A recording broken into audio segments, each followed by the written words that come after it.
E adesso chiamiamo per il Movimento Giovani Padani Nicola Finco. Buongiorno a tutti, popolo del Nord.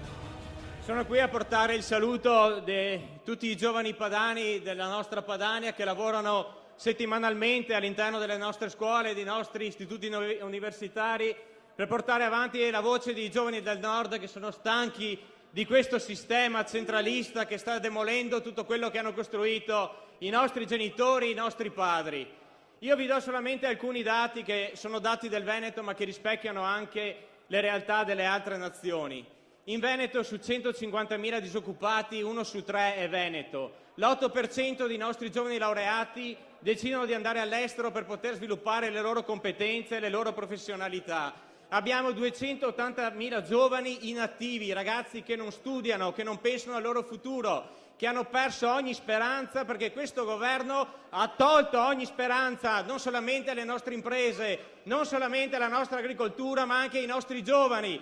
Giovani che sono nati in un territorio dove i nostri padri l'hanno trasformato da territorio di immigrazione, da territorio di povertà, in territorio di ricchezza, di modello di sviluppo economico, copiato a livello internazionale perché qui c'è l'ingegno, c'è il culto del lavoro, il culto della famiglia, del sacrificio, gente per bene, gente onesta.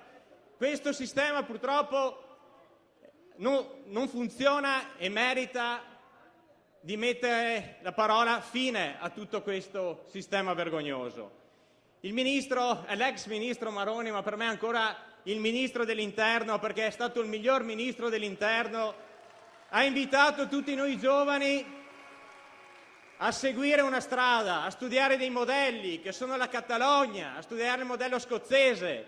Per questo i nostri giovani hanno partecipato alle manifestazioni a Edimburgo, in Catalogna, perché quello è il nostro modello da seguire, quello è il nostro futuro, l'autonomia delle nostre regioni. Siamo popoli di identità, abbiamo una storia.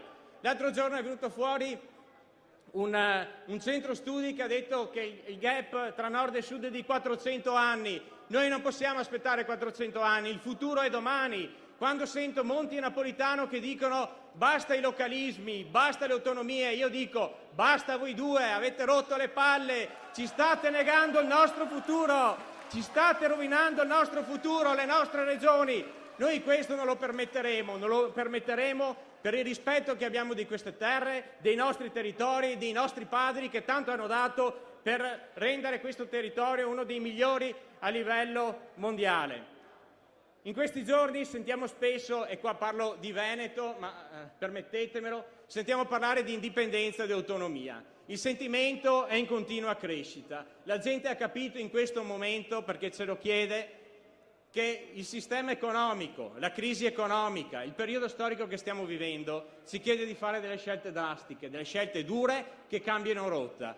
L'autonomia e il referendum, e io parlo anche del Veneto, dobbiamo iniziare a fare un referendum, a svegliare tutti i cittadini veneti, chi lavora all'interno delle associazioni, nel mondo civile, nel mondo della politica, unire le forze perché l'unica salvezza è l'indipendenza della nostra terra, di tutte le nostre regioni, per creare una macro regione europea che possa essere da motore e sviluppo per il mondo intero. Padania libera, viva il Nord, prima il Nord!